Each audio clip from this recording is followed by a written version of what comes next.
In his rush, the man didn't even notice there was a hotel maid cleaning inside the restroom. The woman couldn't hide the smile tugging at her lips, her heart racing wildly. And even after returning to the hallway, her emotions remained stirred for a long time. The man's handsome face and upright figure had sparked an unexpected flutter in her heart. But when she turned and saw the cleaning tools, she quickly suppressed those unrealistic thoughts in her mind. Guests staying at this hotel were either wealthy or powerful, while she was just an ordinary hotel maid. Putting her salary aside, the mere fact that she was a single mother had already made her abandon the idea of marrying for love again. She didn't even dare to dream of falling in love, let alone climbing the social ladder. But surprises always have a way of sneaking in when you least expect them. As she had suspected, the man's identity was far from ordinary. He wasn't just a nobleman's descendant and a powerful state senator. He was also a strong contender for the next congressional election. 3 days after the restroom incident, on a weekend when she had no time to look after her son Ty during his school break, she brought him to the hotel where she worked and asked a colleague to help keep an eye on him. While riding the elevator alone to use the restroom, Ty happened to run into the senator, Christopher. I know who you are. Yeah? What do you know? I know that you're the state assemblyman. I know that you're thinking of running for senator. I know your voting record and your consistent stand on environmental causes. Hearing such words from a child, Christopher didn't react with suspicion like his assistant did. He was surprised, yes, but more than that, intrigued. After a brief exchange, Christopher even invited Ty to walk his dog with him. But since he had promised his mother not to leave the hotel, Ty had to politely turn him down, just as Christopher was about to leave with the dog. If Mom says okay, can I come? What? If my mom says okay, can I come? Sure. Where's your mom? Back on 22 Park Suite. Meanwhile, Marisa and her colleague Stephanie were cleaning the park suite on the 22nd floor. During their work, a beautiful and very expensive coat caught Stephanie's attention. She held it up to Marisa and urged her to try it on. At first, Marisa refused, but she couldn't resist Stephanie's enthusiasm in the end. However, just as she was changing into the coat, Ty arrived at the door. Right behind him was Senator Christopher. Stephanie immediately sensed trouble. To avoid getting caught wearing a guest's clothes, she quickly came up with an excuse. It's for you, ma'am. Hey, Ma, this is Chris. He's got a giant gray dog named Rufus. And if you say okay, I'm gonna go walk with him, okay? Hello. Hi. Marisa instantly recognized the man as the same one who had barged into the restroom that day. But because she had her head down when she left that day, Christopher didn't realize the woman standing in front of him now was the same hotel maid. Now, dressed in a luxurious outfit and with her colleague having just referred to her as Madam, a misunderstanding began to take shape. Weren't you saying how you wanted to stretch your legs? Yeah. Well, if your husband wouldn't mind, She doesn't have a husband. Marisa stood frozen. She hadn't expected Stephanie and her son to play along so well, as if it had all been rehearsed. By the time she snapped out of it, she was already being pulled toward the door. As they reached the elevator, the hotel manager John appeared and greeted Christopher warmly. To avoid being recognized, Marisa quickly crouched down, pretending to fix her son's clothes, then entered the elevator with her back turned to John and avoided eye contact. Her heart was pounding the entire way, but in the end, they made it safely to the hotel entrance. What she didn't expect was that the entrance was swarming with reporters waiting to interview Christopher. He shielded Marisa and Ty, helping them slip away quietly. Christopher struck a deal with the journalists. If they agreed not to follow him now, he'd let them into the banquet hall for interviews on Monday. After settling things, he took the leash from his assistant and quickly ran after Marisa and Ty. Marisa had been about to ask Ty how he knew Christopher when the senator himself appeared, cutting her off mid-sentence. Watching Ty walk the dog, Christopher couldn't help but ask Marisa how her son knew so much about politics at such a young age. As it turned out, Ty had always been shy and rarely made friends at school, which had gradually led to a deep sense of insecurity. He couldn't even look up at the audience when giving speeches. But as the saying goes, when God closes a door, he opens a window. Ty had a natural sensitivity to political news and a level of understanding that even exceeded many adults. They chatted for a while on this topic. When they passed by a bench in the park, they instinctively decided to take a break there. To avoid getting the expensive coat dirty, Marisa casually picked up a magazine nearby and sat on it. Oh, Lord, I almost sat on your face, right there. This little moment helped ease the awkwardness between them, and smiles slowly appeared on both their faces. From the way Christopher kept trying to start a conversation, it wasn't hard to tell. He had quite the fondness for Marisa, whom he believed to be a hotel guest. Faced with his endless questions, what she was doing here, when she would leave, and where she was from, Marisa grew increasingly nervous. Just as she was struggling for answers, her eyes landed on a paparazzo taking photos from not far away. Whether it was wearing a guest's coat without permission or taking a stroll with a guest during work hours, either offense would be enough to get Marisa fired. One was trying to keep her job, the other just wanted a little privacy, so they decided together to find somewhere more secluded. With that, they went to the outskirts of the city, a place Christopher often visited. There, Ty asked him a question. How did he manage to stay calm and confident in front of so many media reporters? As if the question touched a memory, Christopher pulled a paperclip from his pocket and began telling Ty about how he had once messed up during his first public speech and interview. After that incident, he came up with a trick. He would hold the paperclip tightly in his palm, imagining it as a lightning rod, something that would draw away all his fear and anxiety. Ty listened carefully to Christopher's advice, and watching them from the side, Marisa couldn't help but feel a strange illusion, as if Christopher were actually Ty's father.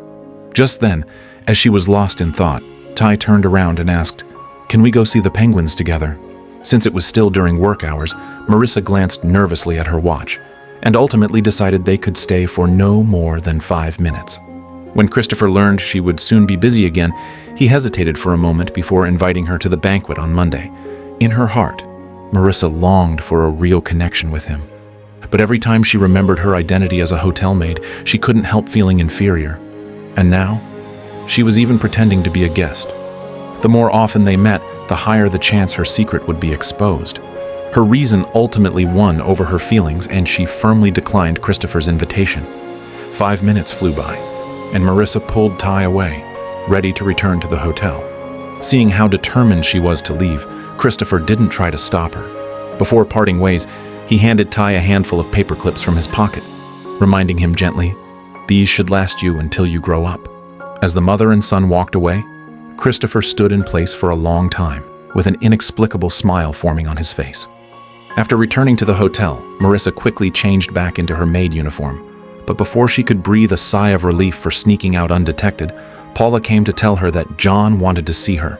Thinking she had been exposed, Marisa entered the office full of dread. Do you know what the foundation of a great hotel is? Location? Loyalty and trust. Would you say those are qualities that you possess? John's questions only made her more certain that her secret had been found out.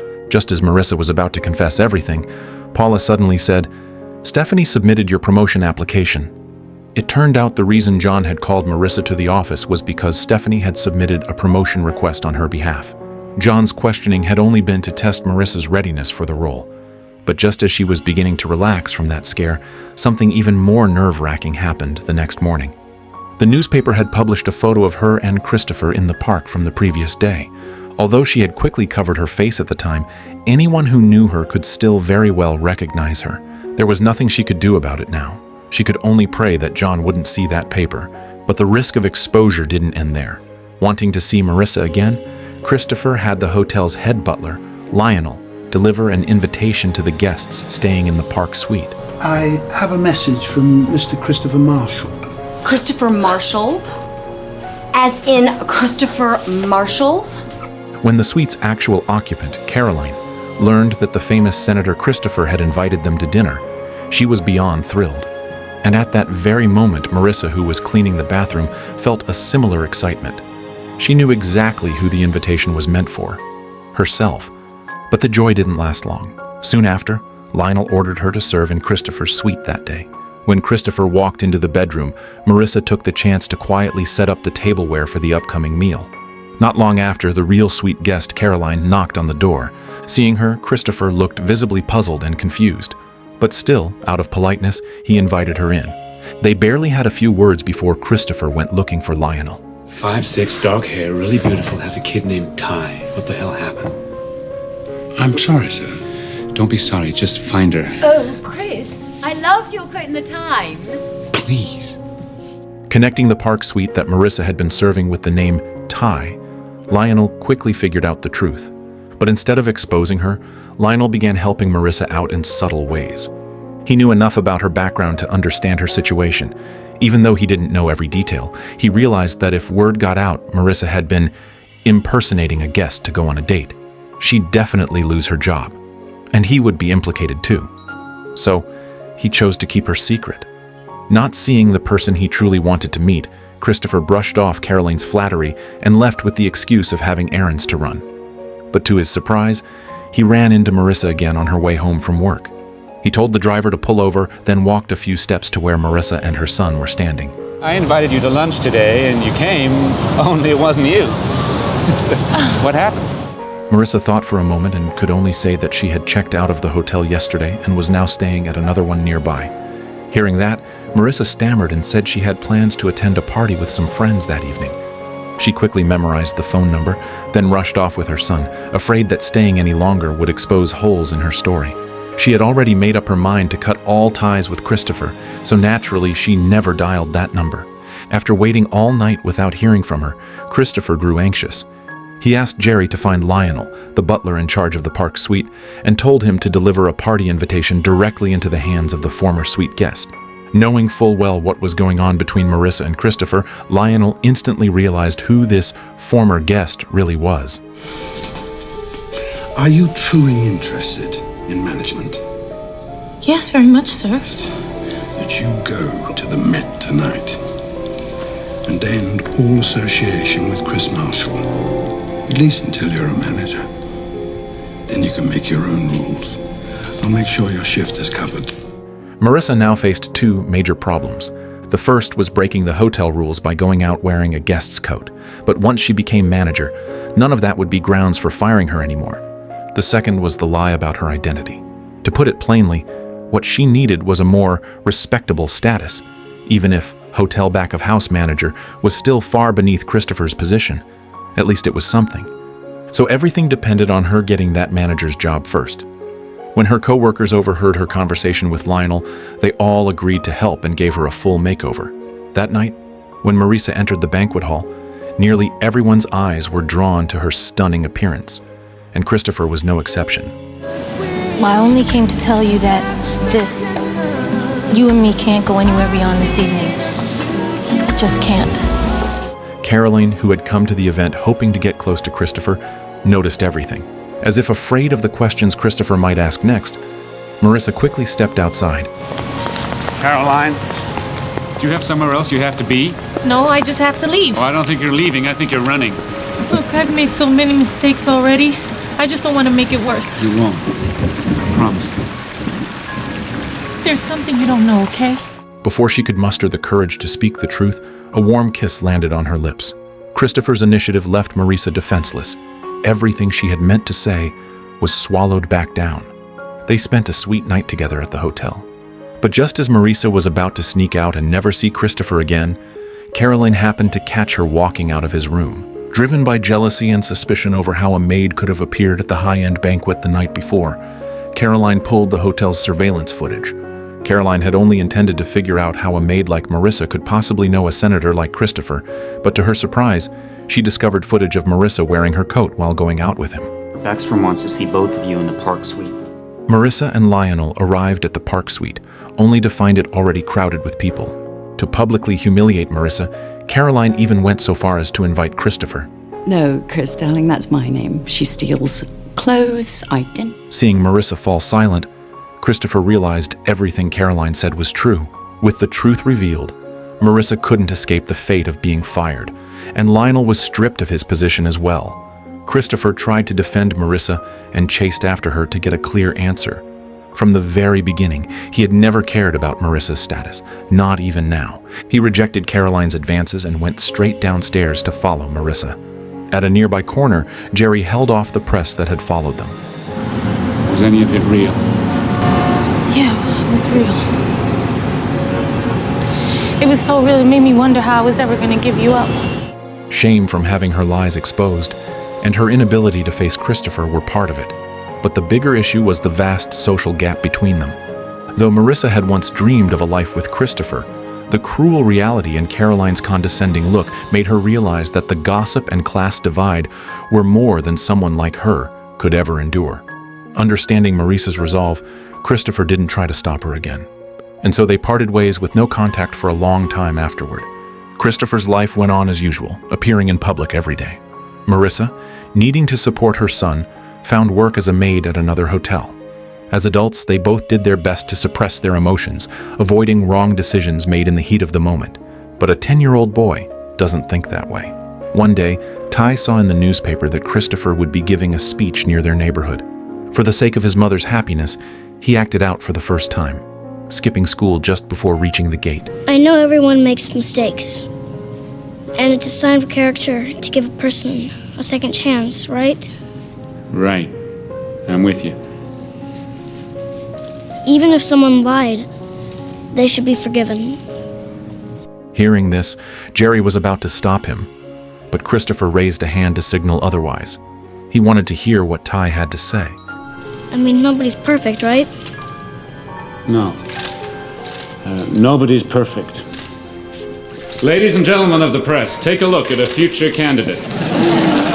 After dismissing the reporters, Christopher walked up to Ty and asked where Marisa was now. Once he had the answer, the two of them headed to the hotel where Marisa was working. After navigating through several waves of reporters, they finally reached the staff break room. What are you both doing down here? What's... Just started to ask. When they pulled apart, Christopher looked her in the eye and asked seriously, "Can we start over? Second chance? Second date? You is you, me is me. No secrets. What do you think?" Marisa glanced at her son's hopeful expression, then at the reporters still swarming outside, and recalled Christopher's words, "I don't care what your status is." At that moment, Marisa finally believed him. Christopher had always liked her, not the woman from the park suite. Marisa and Christopher's story is a romance that transcends class.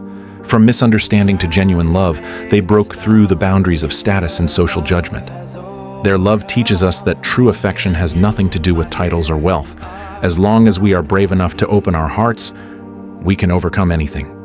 In real life, we may also face struggles caused by differences in background. But if we hold on to courage and sincerity, just like they did, we too can find a love that brightens our lives.